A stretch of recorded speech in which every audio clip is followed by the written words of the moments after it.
Assalamualaikum warahmatullahi wabarakatuh. Apa kabar anak-anak? Berjumpa lagi dengan Pak Fajrin Maulana dalam mata pelajaran Pendidikan Agama Islam dan Budi Pekerti kelas 4 semester 1. Baiklah anak-anak, mengawali pertemuan hari ini marilah kita berdoa kepada Allah supaya kegiatan pembelajaran kita hari ini dapat berjalan lancar dan kita semua dapat mengambil manfaatnya. Mari anak-anak kita berdoa. A'udzu billahi minasyaitonir rajim. Bismillahirrahmanirrahim. Raditu billahi rabba wa bil islami dina wa bi Muhammadin nabiyyan wa rasula. Rabbi zidni ilma warzuqni fahma. Amin. Anak-anak, pada pertemuan hari ini kita akan mengkaji materi dengan judul perilaku jujur. Jadi materi yang akan kita kaji adalah perilaku jujur. Adapun tujuan pembelajaran kita hari ini, setelah mengikuti pelajaran ini diharapkan siswa mampu 1. Menjelaskan makna jujur, 2. Menyebutkan manfaat bersikap jujur, 3. Menyebutkan akibat bersikap tidak jujur, yang keempat menerapkan perilaku jujur dalam kehidupan sehari-hari.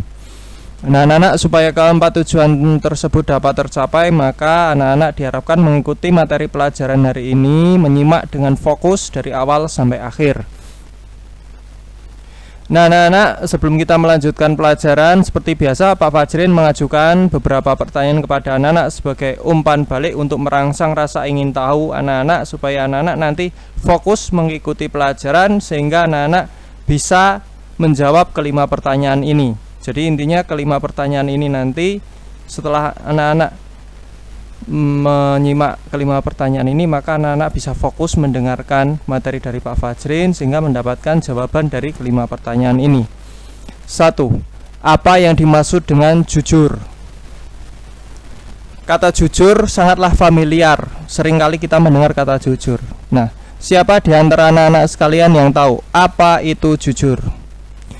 Kemudian, apa manfaat dari bersikap jujur? Setelah kita bersikap jujur, maka apa manfaat yang kita dapatkan? Kemudian, apabila tidak jujur, maka akibat apa yang akan kita tanggung? Kemudian, apa saja ciri-ciri dari orang jujur? Apa saja ciri-ciri dari orang yang sedang berbohong? Nah, marilah kita bahas pertanyaan tersebut satu persatu. Silakan anak-anak simak baik-baik. Yang pertama, apa itu jujur? Jadi bab pertama kita akan mengkaji makna jujur.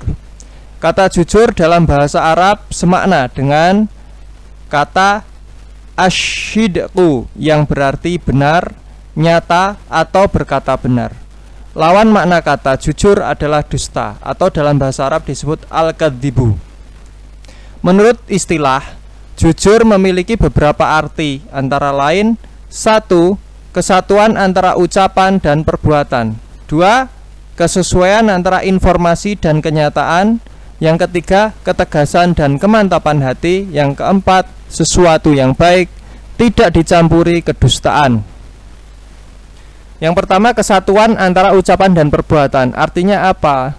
Antara teori dan praktek, atau antara teori dan pengamalan itu tidak bertentangan. Misalnya hari ini kita mengucapkan saya akan melakukan perilaku jujur, maka kita harus membuktikan dengan melakukan perilaku jujur. Katakanlah saya adalah orang Islam. Jika kita sudah mengucapkan saya adalah orang Islam, maka kita melakukan perilaku yang mencerminkan ajaran Islam, seperti sholat 5 waktu, berbakti pada orang tua, tidak berdusta. Nah, apabila antara ucapan dan perbuatan ternyata bertentangan, maka dipastikan orang itu tidak jujur. Yang kedua, kesesuaian antara informasi dan kenyataan. Jadi apa yang diceritakan itu sesuai dengan peristiwa yang terjadi. Ketegasan dan kemantapan hati, maksudnya dalam berperilaku, dalam mengucapkan itu yakin, tidak ragu-ragu. Yang keempat, sesuatu yang baik tidak dicampuri kedustaan. Artinya jujur itu adalah sesuatu yang murni, perbuatan baik yang murni, tidak tercampur oleh sesuatu yang dusta. Selanjutnya, manfaat jujur. Perilaku jujur merupakan perilaku yang disukai oleh Allah Subhanahu wa Ta'ala dan wajib dilaksanakan oleh semua hambanya. Setiap perilaku yang disukai Allah pastinya baik, dan setiap perilaku baik pastinya mendatangkan manfaat. Berikut ini merupakan manfaat dari bersikap jujur. 1. Memiliki banyak teman. Orang yang bersikap jujur berarti dia menampakkan keadaan dirinya apa adanya. Misalnya dia itu orang yang miskin, ya dia menampakkan ya udah dia miskin gitu, nggak berpura-pura kaya. Jika dia itu orangnya sederhana, ya udah menampakkan diri sederhana. Nah, orang yang apa adanya ini tidak mencurigakan, sehingga orang yang bergaul dengan orang jujur tidak curiga dan merasa nyaman, sehingga orang jujur memiliki banyak teman. Yang kedua, mendapatkan kepercayaan dari banyak orang. Orang yang jujur biasanya amanah, menjaga kepercayaan dari orang lain. Oleh karena itu, orang jujur pasti mendapat kepercayaan dari orang lain. Yang ketiga, mudah dalam memperoleh pekerjaan. Dalam memperoleh pekerjaan itu adalah akibat dari mendapat kepercayaan dari banyak orang. Jadi karena kita jujur, kita disukai banyak orang, kita dipercaya banyak orang. Oleh karena itu, otomatis orang mengenal kita sebagai orang yang berpribadi baik, sehingga dalam melamar pekerjaan, mencari pekerjaan, maka mudah sekali. Kemudian disayang Allah. Karena jujur adalah perilaku yang terpuji, maka orang yang bersikap jujur akan disayang Allah Subhanahu wa Ta'ala. Yang kelima, dapat menjadi pribadi yang baik. Orang yang jujur sudah pasti menjadi pribadi yang baik, karena jujur adalah perilaku yang terpuji. Kemudian contoh perilaku jujur dalam kehidupan sehari-hari. 1. Mengembalikan sisa uang belanja kepada ibu. Misalnya ibu menyuruh kita belanja di warung untuk membeli bumbu dapur, kemudian mendapatkan uang sisa kembalian dari warung, maka kita kembalikan uang sisa belanja tersebut kepada ibu, dan perilaku tersebut adalah wujud dari kejujuran kita dalam lingkungan keluarga. Yang kedua, tidak mencontek saat ulangan. Ketika mengerjakan ulangan, ya kita pede karena kita sudah belajar, ya kita mengerjakan sesuai dengan kemampuan kita dan mendapat nilai sesuai dengan kemampuan kita. Nek kita misalnya tidak bisa mengerjakan, dapat nilai di bawah KKM, ya kita belajar lagi, tidak usah kita mencontek. Kalau kita mencontek kemudian kita mendapatkan nilai bagus, berarti kita membohongi diri sendiri. Jadi orang yang jujur tidak mencontek saat ulangan. Yang ketiga, membayar jajan sesuai dengan jumlah barang yang diambil. Katakanlah anak-anak beli tempe 3, maka ya membayarnya juga 3. Jangan kalau misalnya makan tempenya 3, nasinya 2, tapi bilangnya cuma makan nasi 1, tempe 1, itu namanya berdusta, tidak jujur. Jadi kalau misalnya jujur, ya membayar jajan sesuai dengan harga dan jumlah barang yang diambil. Yang keempat, tidak pernah curang saat bermain. Bermain apa saja, termasuk bermain bola, ya tidak boleh curang. Misalnya handsball, ya handsball, nggak boleh pura-pura nggak handsball. Nanti akan terjadi, apabila anak-anak curang saat bermain, akan terjadi perkelahian. Yang kelima, mengakui kesalahan jika berbuat salah. Jadi misalnya kita memang salah, ya kita meminta maaf dan mengakui kesalahan. Nggak usah ngeyel, nggak usah pura-pura tidak salah. Karena kita memang terbukti salah, ya udah kita ngaku salah dan minta maaf, selesai. Yang keenam, bertanggung jawab atas segala perbuatannya. Orang yang jujur selalu bertanggung jawab atas segala perbuatannya. Karena apa? Karena setiap perbuatannya sudah dipikir matang-matang dan berusaha menyesuaikan diri dengan aturan-aturan yang berlaku, sehingga tidak melanggar hukum atau tidak berbuat dolim. Jadi segala perbuatannya pasti bisa dipertanggungjawabkan. Selanjutnya, ciri-ciri orang yang jujur. 1. Tidak merasa harus menyenangkan semua orang, karena orang jujur itu adalah apa adanya, tidak mengada-ngada, tidak berpura-pura menjadi orang lain. Jadi misalnya dia itu sederhana, ya sudah pakaiannya sederhana, nggak usah ngutang sana sini untuk beli pakaian mahal supaya dipuji orang, ya. Ya udah, kita jadi diri sendiri. Orang yang nggak suka biarlah nggak suka. Kalau misalnya orang suka, ya alhamdulillah, nggak ya udah gitu. Itu adalah ciri-ciri yang orang yang jujur. Yang kedua, tidak suka basa-basi. Jadi ngomong apa adanya, apa perlunya, ya. Jadi ya sedikit bercanda. Itu adalah ciri orang yang jujur. Kan orang yang terlalu banyak bercanda itu adalah ciri-ciri orang yang suka berdusta. Yang ketiga, menjadi diri sendiri. Jadi apabila orang jujur itu pede menjadi diri sendiri, tidak pura-pura menjadi orang lain. Jadi dia itu menampakkan kepribadian dirinya apa adanya. Jadi orang yang jujur itu bangga menjadi diri sendiri. Ya misalnya Pak Fajrin, ya udah kayak gini adanya, udah diterima, ya terserah, tidak ya udah nggak masalah, karena memang orang jujur itu tidak harus menyenangkan semua orang. Yang keempat, mempunyai kepribadian dan pikiran yang tenang. Karena orang yang jujur itu adalah orang yang menjadi diri sendiri dan tidak suka basa-basi, serta orang yang memiliki percaya diri yang tinggi, maka mempunyai kepribadian dan pikiran yang tenang. Yang kelima, memahami cara membangun hubungan yang baik. Orang yang jujur itu adalah selalu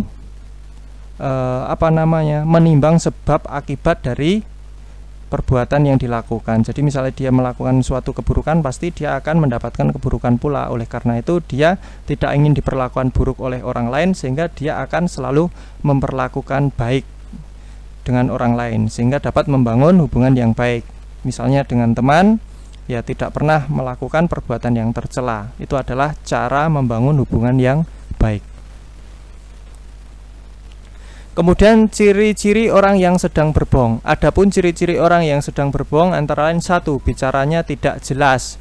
Maksudnya ketika bercerita tidak menggambarkan detail peristiwa kejadian. Kemudian mengulang pertanyaan sebelum menjawabnya. Contoh, orang yang sedang berbohong biasanya kurang konsentrasi dalam berbicara. Jadi ketika ditanya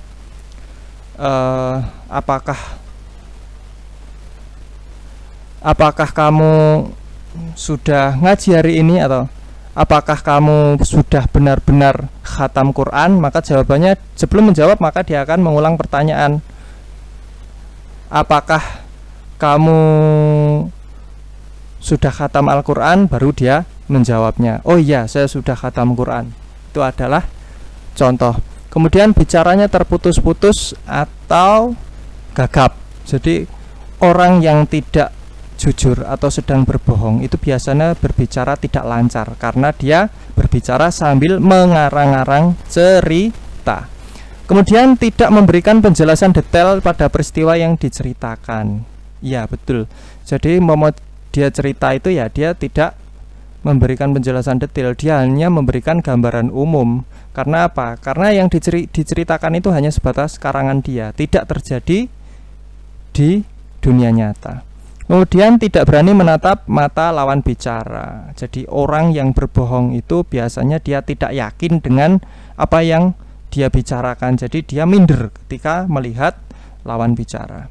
Kemudian melakukan gerakan yang tidak perlu, seperti garuk-garuk kepala padahal tidak gatal dan lain sebagainya.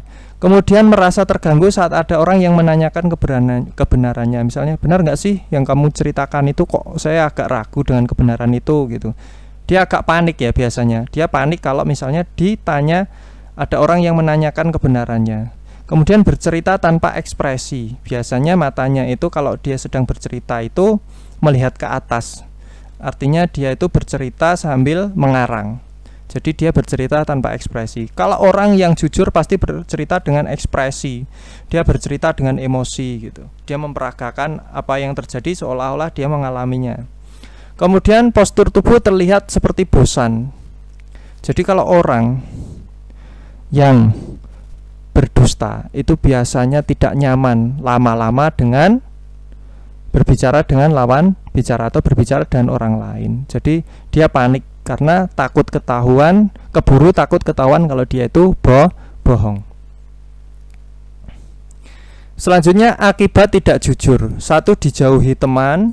2. Kehilangan kepercayaan dari orang lain. 3. Mendapat dosa. 4. Menimbulkan kekacauan. 5. Menimbulkan perselisihan antar manusia karena salah paham. 1. Dijauhi teman. Orang yang tidak jujur membuat orang lain tidak nyaman dengan dia. Akhirnya dijauhi atau dikucilkan. Kemudian kehilangan kepercayaan dari orang lain. Jadi orang yang tidak jujur sudah pasti kehilangan kepercayaan dari orang lain. Orang lain kapok memberikan amanah kepada orang tersebut. Kemudian mendapat dosa, ya karena dusta adalah cabang dari kemunafikan, dan kemunafikan itu berbuah dosa. Kemudian yang keempat, menimbulkan kekacauan. Biasanya dusta itu menimbulkan fitnah atau bencana terhadap orang-orang di sekitarnya, sehingga timbullah kekacauan. Yang kelima, menimbulkan perselisihan antar manusia karena salah paham. Jadi ya sama dengan nomor 4, otomatis orang yang suka berdusta itu maka membuat orang itu berselisih atau bertengkar gara-gara salah paham. Karena orang yang berdusta itu suka menyebarkan berita bohong, menyebarkan hoaks, sehingga terjadi semacam adu domba terhadap satu orang dan orang yang lain. Selanjutnya, contoh perilaku tidak jujur. 1. Mencontek saat ulangan atau ujian. Yang kedua, mengambil barang yang bukan haknya. Yang ketiga, sering berbohong dalam perkataan. Yang keempat, tidak mengembalikan barang yang dipinjam, minjam pensil atau minjam pulpen, ya dipek gitu loh. Tidak dikembalikan, dianggap barangnya sendiri. Yang kelima, tidak mengakui kesalahan yang diperbuat. Jadi misalnya dia melakukan kesalahan, disembunyikan. Ketika dia disuruh mengaku, dia tidak mau mengakui, padahal memang terbukti salah, tapi dia gengsi, tidak mengakui kesalahan. Itu adalah salah satu perilaku yang tidak jujur. Tidak mengakui kesalahan yang diperbuat itu sama saja membohongi diri sendiri. Yang keenam, lari dari tanggung jawab. Jadi ketika melakukan, berani berbuat tapi tidak berani bertanggung jawab. Katakanlah konangan atau ketahuan mencoret-coret tembok, tapi setelah dimintai tanggung jawab dia menghindar, tidak masuk sekolah. Ya udah, itu adalah ciri perilaku yang tidak jujur.